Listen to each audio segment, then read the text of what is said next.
Okay, we are in the moment because their song is exactly my talk. I don't know how they do it, but they do it every week. I think we're just in the flow of things, right? I wrote down, keep me in the moment, keep my eyes wide open. We are never alone. So beautiful. So beautiful.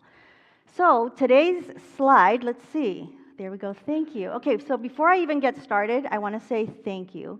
Thank you for having me here. It is a great honor and a privilege to just share and just be with you today. It's wonderful. My heart is wide open. The community is beautiful. Reverend Eileen, Andrew, Jesse, I have to mention their names. I get to mention their names because they are amazing. This is an amazing team. So let's give them an applause. Thank you. Thank you. Okay, so today we're talking about being conscious and connected, courageous living in times of uncertainty, times of change. And, it's Halloween, so, the changing of the season. So as a minister, we get to play around with the themes of the year and all that stuff. So Andrew came up with this beautiful slide that just says it all, right? Conscious and connected. And I think I have the clicker here. There we go. My children. These are my children. That's Caden and Tegan. They're 6 years apart. Caden is now 17. That's not him at 17. That was when before. And then Tegan is now 11 going on 20. She is almost his older sibling of sorts, right? So we went to, I got the privilege of chaperoning a middle school dance. And boy, it was so wonderful to see the children just dancing around. How many here have grandchildren or children around their age or younger? Good. We all have children in our lives, right? So, yeah, it was wonderful to see them because they were out. They were one with the one. They didn't have the whole, oh, I'm not good enough, or they're not there yet, right? Because we're in society and we kind of teach children how to be. And sometimes that teaching children how to be, we forget to foster that Christ light within. And then they get mixed messages, right? So my child was talking to their friends. I keep the distance because I'm mom, right? You don't want to hover. So she's talking to her friends, and she's talking to this boy, and she's walking here, and he's chasing her, and I'm going, what's happening there? And the next thing I know, she does a somersault. I was like, oh, that's interesting. That's so fun. And I was just celebrating that because it is so unusual. Can you imagine if someone were to come up to me and then all of a sudden I did a somersault? We're laughing, but this is what it's like to be free, uninhibited, sovereign, in your own space.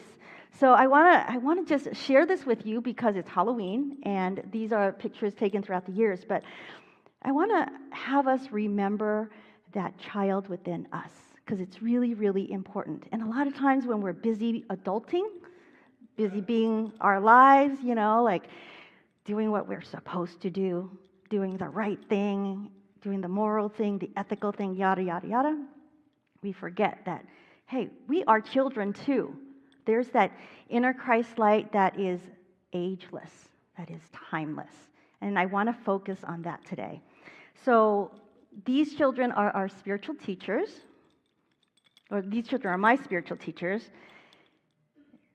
The one thing that I didn't mention is that child within you, he or she too is your spiritual teacher, because that grounding of that Christ light in you is that child within that is ageless, right?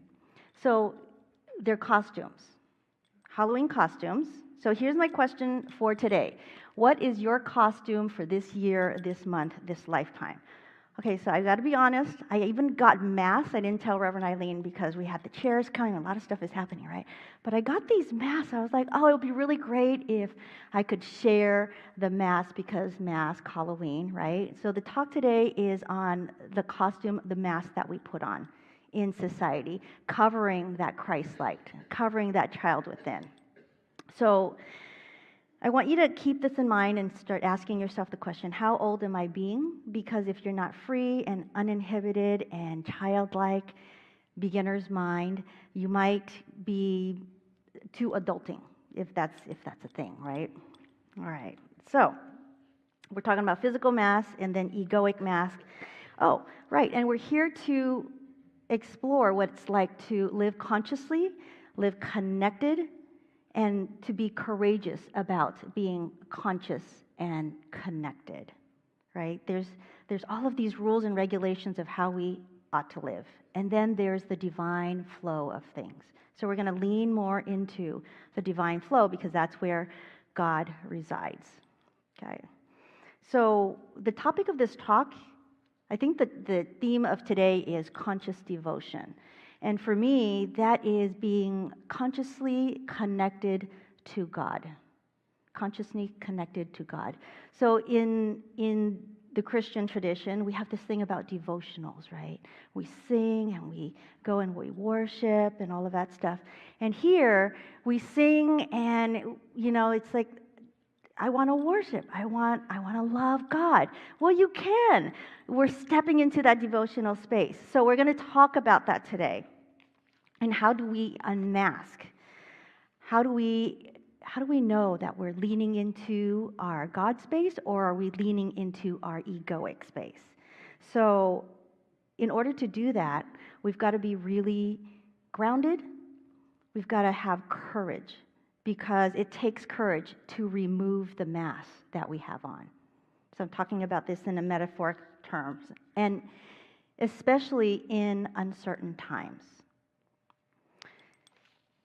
When we live our Christ light, that is the truth of our being our true, authentic, most highest, noble selves, and we're congruent on the inside as we are on the outside, then we live from a space of spiritual authority. Okay, so the clicker is a new thing for me, which keeps me in track, which is really good. Okay, so we're going to talk about unity principles today, but the first one I want to cover is that everything begins with the thought. This is the law of mind action. Thoughts held in mind, produced after their kind. Hopefully that sounds familiar, right? We create our life experiences through our thoughts, our beliefs, and our feelings.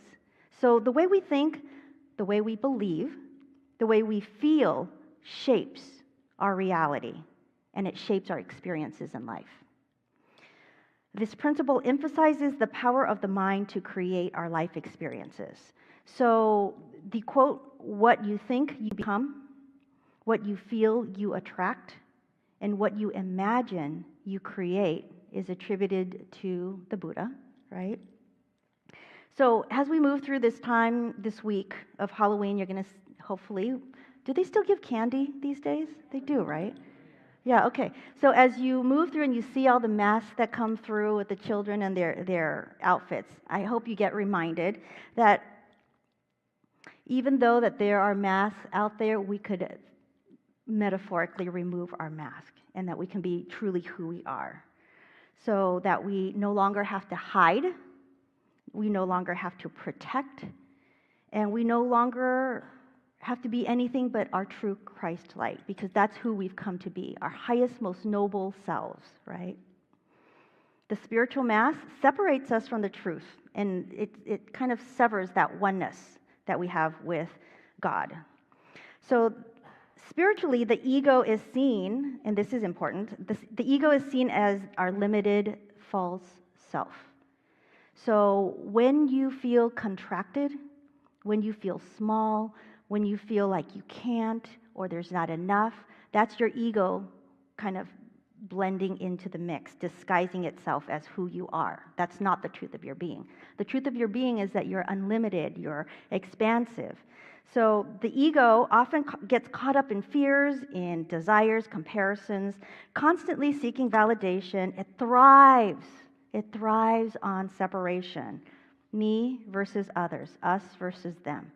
Where the truth of the matter is, we're all one human family. That first song that we sing, right?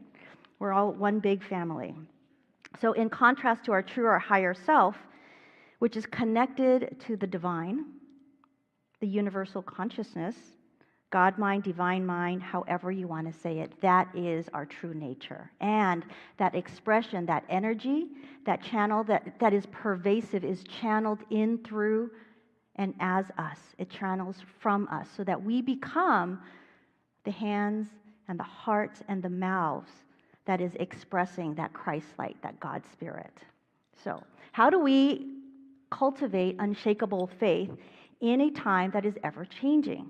Well, we're going to look today at the importance of prayer, of meditation, embracing God's authority, not my tiny little me authority, but the higher me authority, right? God's authority. And then reminding ourselves that we are never, ever, ever alone. We are always consciously connected.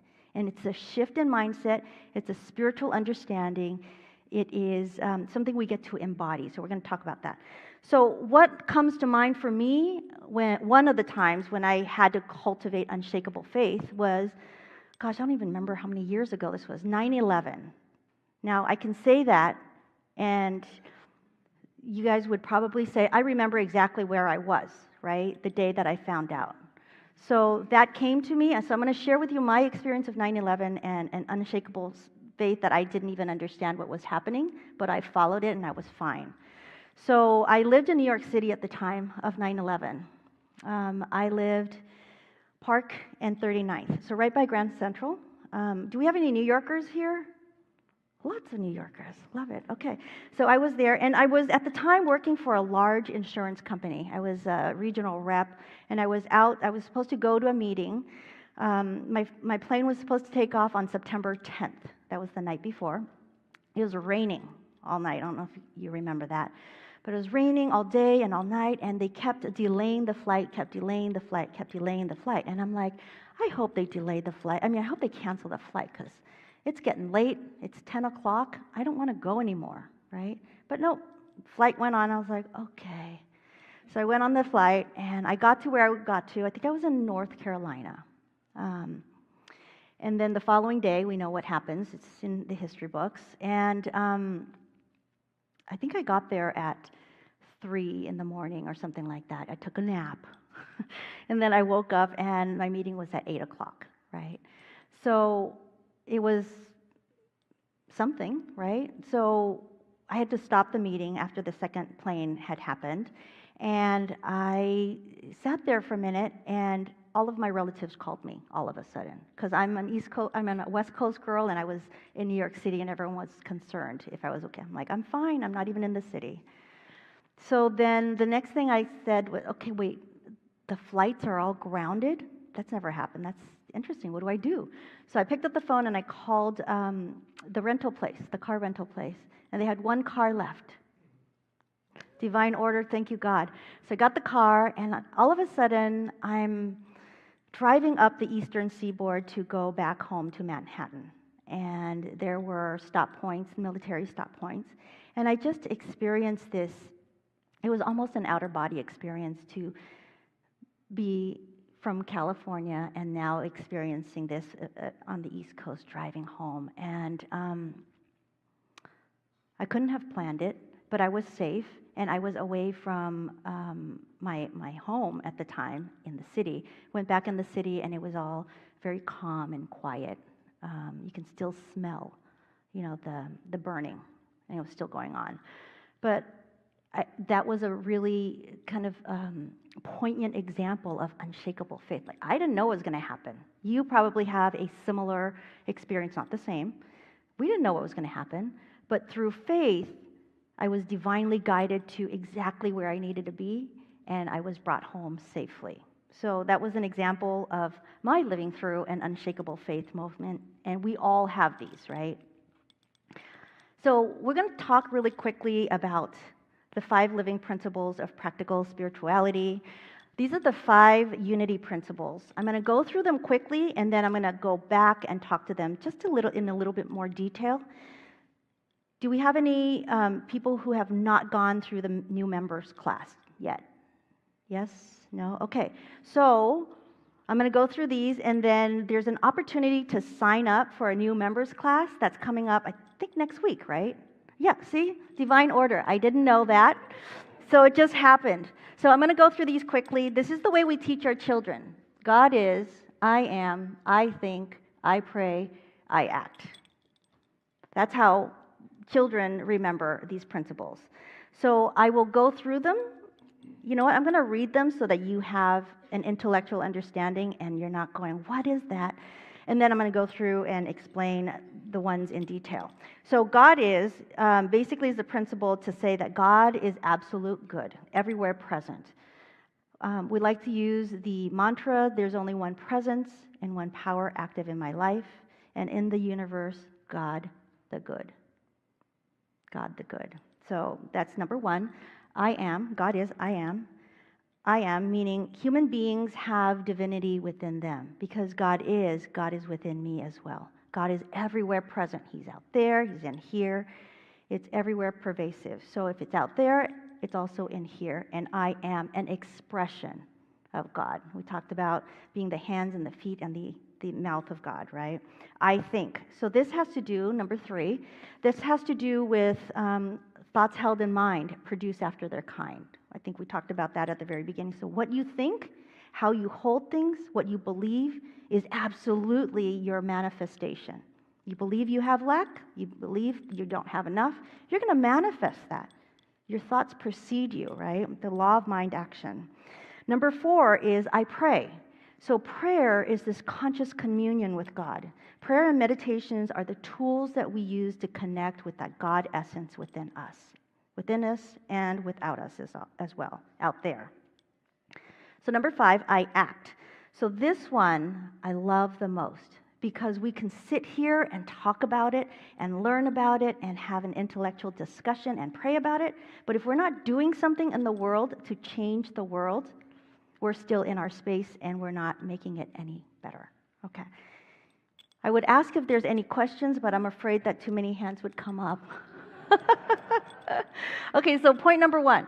To make this interesting, I'm going to talk about them in out of order, right? So I'm talking about unity principle number 4, which is I pray. Prayer and meditation are tools we use to connect with God. Now, remember the talk is about being connected and conscious, being courageous in times of change. So in our connection, we've got to hook in. We got to get connected. And it's not getting connected with the network of people, although that's really important too, because we need the feedback, right? I'm talking about being connected with the one source, one power, one presence. And we do that through prayer. And I'm sure that you've heard that prayer is our conversation with God. This is us asking for what we want. We're praying for it. We're praying for it. Meditation is a time of silence and quiet so we can receive. So we can be quiet and actually get what the divine wants to tell us. We want to align ourselves with the divine truth, right? Even when the world outside seems completely chaotic, it doesn't make sense. It doesn't need to make sense. God has an order. There is divine order in the universe, okay? So when I'm talking about this, I always think about Papa Charles Fillmore. So Myrtle Fillmore is one of the co-founders of Unity. She went through this miraculous healing. She had TB, and I'm sure many of us know the story. So she healed herself from TB, and Charles Fillmore was saying, there's got to be something to this, and something to sitting in the silence and blessing my entire body, this healing spirit. So he said, if this is going to work, I'm going to have to test it out in his scientific method. So he went into prayer every single day for 1 hour. He sat there for an hour. He was a businessman, so you've got to show him the money, so to speak, right? You got to make sure that it works. So he went, he tested it out, and then, well, we already know what happens. I mean, he started a whole movement because it worked in his life. He goes, yes, I can get behind this because these are spiritual principles. It's not something that is made up or I'm hearing it from conversation. He actually tested it. So in order for prayer and meditation to work, you've got to be devoted to it. It's that devoted, conscious, connected space of our being. You got to be still enough to hear that still small voice within. That's what you want to hear. And also, contrary to popular belief, you don't have to be still. Like you can be in the silence and be in moving meditation, but that's the advanced course. So when you take prayer meditation, start with being still for about 2 minutes, and then 3 minutes, 5 minutes, etc. Okay. So there's a takeaway to this. You want to start? Okay, so this is the practical part of this prayer meditation. You want to start and end the day with purpose. You want to get grounded and really listen, in your prayer space. Be in gratitude. Maybe at the end of the day, thank you, God, for today. Review your day. Thank you, God, for whatever it is that you're holding in mind, that you're praying for. Give thanks and let it proceed, because being in thanksgiving is your receivership, that it's already unfolded. So the beginning of the next day, you want to start with purpose. You want to get grounded in your truth, to be spiritually conscious and ready to face uncertainty, because it doesn't matter what the uncertainty is, God is there all the time. So even though you're praying for one attached thing and it doesn't work out the way you think, it doesn't matter. This or something better. Something better is already awaiting you if that one thing you're praying for is not working out, because you're spiritually guided, you're divinely guided to exactly where you need to be. So we've got to simply get out of the way and let God be God through us, right? All right, point number 2, connectedness. Okay, I love this one because, okay, I have been alone for a lot of my life. Okay, so I was 6 years old. My mom started working. She worked a lot. I was always alone. I was a latchkey child, right?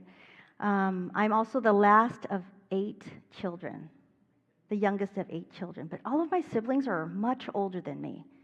So I've had their wisdom, and when I was younger, it wasn't feeling like wisdom, right? So I was always alone, always, always. And when I realized the principle, number 2, that we're never alone. God is, remember, God is, I am, that I am one with the one, always. The presence of God is always within me. I just got to remember that. It's not just within me, it's within every single one of us. It's that Christ light within. Such that when I feel alone, I get to shift and go into prayer and go, oh, right, God is speaking through me. God is working through me. And, in times of change, this is really a good indication if you're connected or not.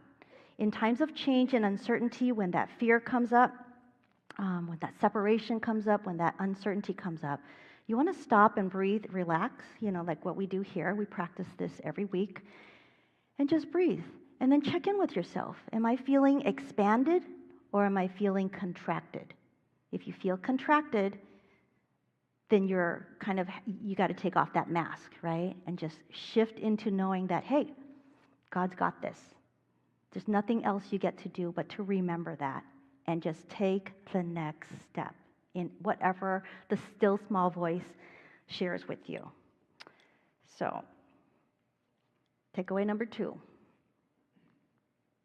That's it.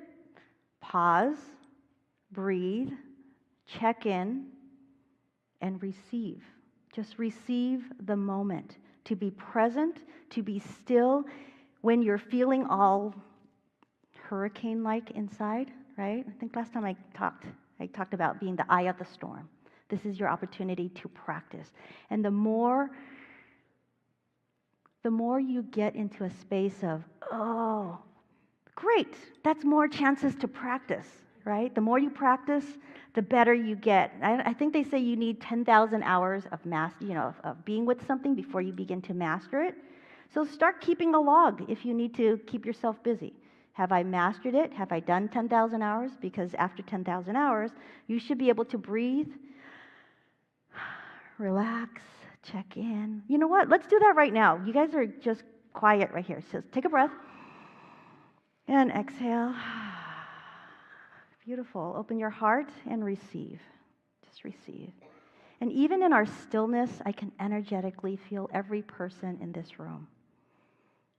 It's beautiful, it's powerful, it's palpable, and it's sacred. This is what sacred community looks like, to be connected with one another. Okay. Staying connected to our inner guidance. Point number 3, we want to embrace God's authority within us. This is the unity principle number 2. Looking at that, okay.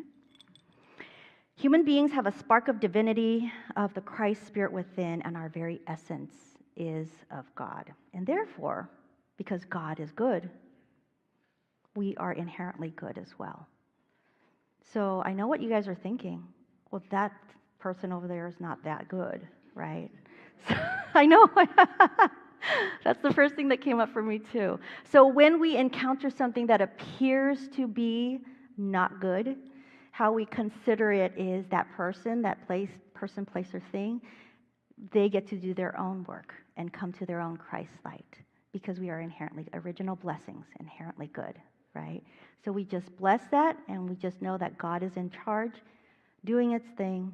We are in charge of ourselves. We are responsible for the energy we bring to the room.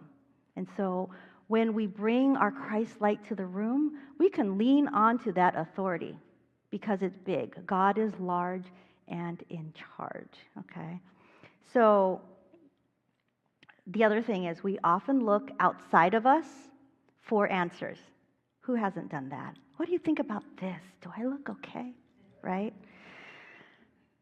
The greatest wisdom, friends, is within. It's in your heart. You already know the answer. You already know. And it's very human to say, well, what do you think of this, and take a poll and all that stuff, and it just causes more confusion. Okay, so I'm a Libra. Libras take forever, according to the astrologers, to make a decision. I don't find that the case for me, because they also tell me that I'm a Scorpio rising, whatever that means, right? Make a decision. So Libras tend to ask around and take a poll and see what the community thinks and all of that stuff. It causes more confusion, right? Because now you got to take a poll on top of whatever you think, and etc. So stop the madness, come back to center. Let's take a breath together right here. Inhale. Exhale. Yeah, go to your heart. Open up. And also, those of us who are sitting here who are actively going through stuff right now, you know who you are. So if you're at a crossroads at some kind of decision mark, unknowing, you're at the edge of your knowing, you want to go to the edge of your knowing. Take breath, inhale, and then exhale, release, and simply surrender. And know that God's got you. You know, if you need to, just say, I'm here, I'm present, I don't know what to do next, so show me. That's going to be your prayer. Show me. Show me. That's my prayer for a very long time. So when He shows you, take a step forward. You're still at that edge, that cutting edge. This is how we grow, is to surrender, not to come in with our egoic ways of being. It's not the mechanics of how to get there. You know, mechanics are really important. You got to do this, but don't focus on that. Focus on the godly result that you want, right? Focus on the end result and be willing to surrender and to be okay with not being okay. Okay, here's the takeaway. Make a habit of tuning into your inner wisdom before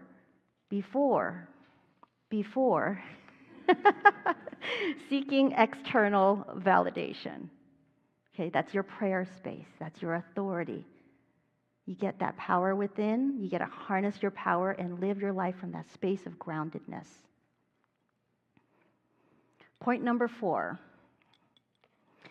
I act. This is our hands and our feet in the world. Charles Fillmore says, we've got to pray, and then we've got to move our feet, right? We live the truth we know by taking inspired action, not egoic action, not action that we think is best, but that we know from the center of our being that that is the best thing to do. Knowing the spiritual principles is not enough. We must actively apply them to our daily life. Okay, so here's the affirmation for this application. My heart is open, my spirit is strong, and I am ready for today. So I'm going to invite you to repeat after me together. My heart is open, my spirit is strong, and I am ready for today. Okay. Did everyone say that together? Let's do it one more time. Together, my heart is open, my spirit is strong, and I am ready for today. Yeah. And say that when you say this, your daily affirmation for the week, open your heart and you want to get into the feeling of it. Don't just say it. Don't say it rotely, because this is not a standards type of thing. We're done with grade school, most of us. Feel it, because you want to shift into the vibration, the frequency of God, not of our human self, our God self, right? Okay, so these are the takeaways. And for anyone who wants to take something home, I think there's a handout somewhere outside so that you can practice this during the week. So let me get my notes for that. Takeaway 1, start and end each day with purpose. Commit to daily moments of prayer and meditation, and focus your energy and enthusiasm on what matters most and what helps you to stay spiritually grounded and connected and ready to face any uncertainty in your life. Takeaway number 2 is to stay connected to your inner guidance. Take a moment today to pause, to breathe, to relax, and just know that divine order is in order. Exactly where you are is exactly where you need to be. So if you're not comfortable, get used to being uncomfortable. That's how we grow. That's how we grow. If we were comfortable all the time, we won't have this thing we call a growing edge. And why do we want to grow? Because we have children. Because we want to pass on this legacy of like, hey, this is what we do here in our spiritual community. We come back to center, we know who we are, and we do our work, we get clean so that our children don't have to do our work for us, right? All right, so I'm really trying to stay with the script. This is really helpful. Thank you for encouraging me to do that. You want to embrace the courage. Tune into your inner wisdom, because I got to tell you, it takes a lot of courage to get away from all that stuff that we learned, how to sit down, be quiet, do what you're told, don't make waves, be a nice person, right? Let that be. Be courageous and know that you are God-sponsored. You're sponsored by God. Yeah, and it applies when you're one with the one, when you're connected. You're not sponsored by God when you're being egoic. That's not what I'm saying. Okay, so this week's affirmation, my heart is open, my spirit is strong, and I am ready for today. So I'm going to invite you to take a deep breath, and I want you to feel it, and then I'm going to say together, and we're going to say this together, that affirmation, and then we're going to end today's talk. So take a deep breath, inhale, exhale, go to your heart, and feel it, together. My heart is open, my spirit is strong, and I am ready for today. Amen.